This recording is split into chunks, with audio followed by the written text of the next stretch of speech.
जी, मतलब साफ है कि भारतीय जनता पार्टी से लड़ने के लिए कांग्रेस को जूनियर पार्टनर ही बन के रहना चाहिए। अनिल जी, मैं बिल्कुल। आपके पास आऊंगा। जी।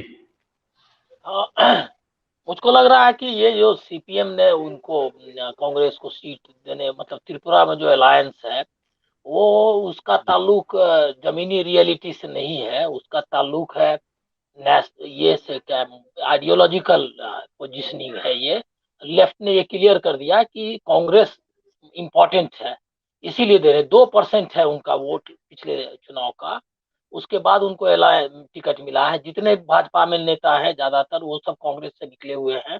कांग्रेस के ग्राउंड लूज करने के बाद ही बीजेपी वहां पर ये रिवाइव हुई, मतलब बीजेपी आई। वो कांग्रेस का ही समझिए एक वर्जन है, और कुछ नहीं है इसके अलावा। और ये भी आप जान लीजिए कि उनका जो बताया ही लोगों ने कि उनका जो डिफरेंस ऑफ ये था पोलिंग परसेंटेज, वो बहुत कम था लेफ्ट और उनके बीच में।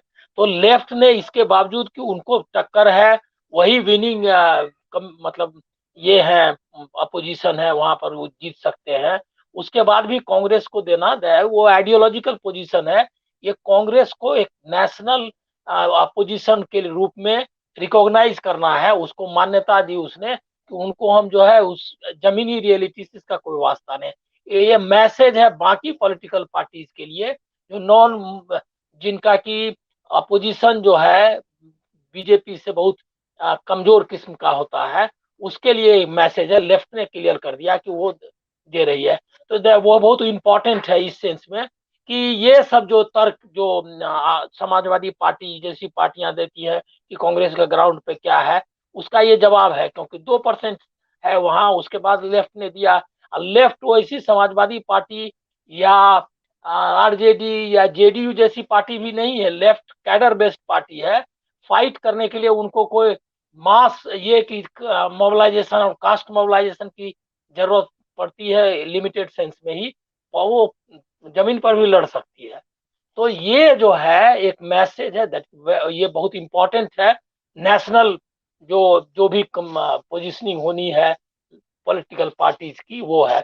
और यही मैसेज करीब करीब शरद पवार भी दे रहे हैं लगातार कि कांग्रेस जो है वो जरूरत है। दोनों, वो भी एनसीपी भी महाराष्ट्र में कैडर बेस्ड पार्टी है। वो शुगर मिल्स हैं, एजुकेशनल इंस्टीट्यूशन से उन्होंने इनहेरिट किया कांग्रेस से ही, वो सारा कुछ है, और ग्राउंड पे अपनी ताकत बना कर रखी है।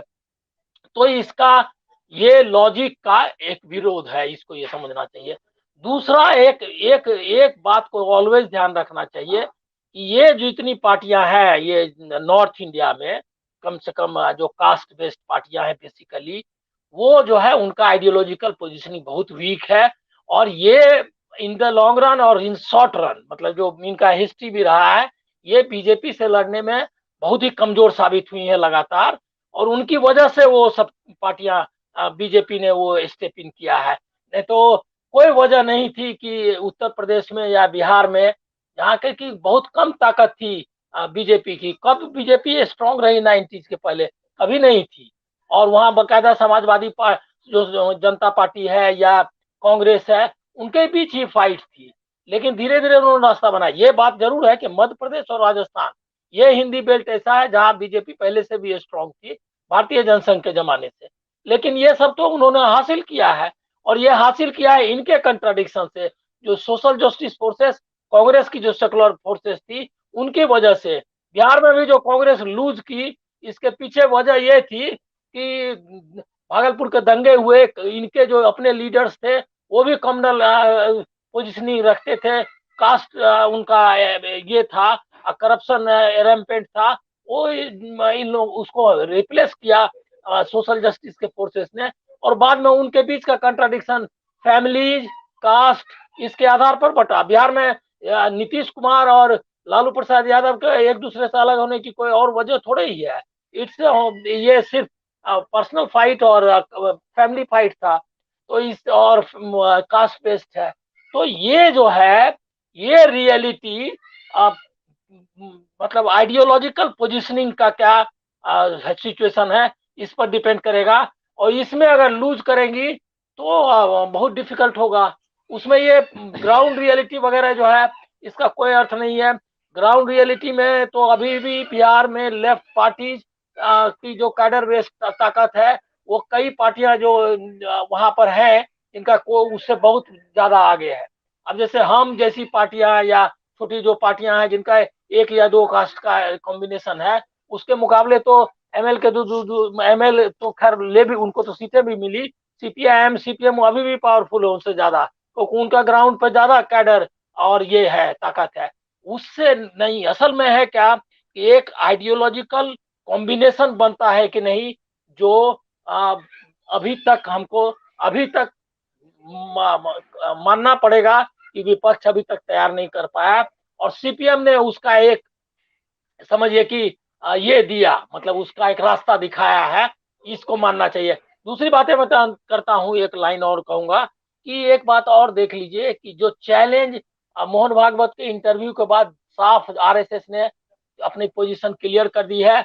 Out and out BJP and संघ परिवार एक कॉमनल एजेंडा जो है उसके आधार पर फाइट करने वाली है, और उसने क्लियर कर दिया है। एक ऑथोरिटेरियन फासिस्ट आइडियोलॉजी के सामने आपका मुकाबला है।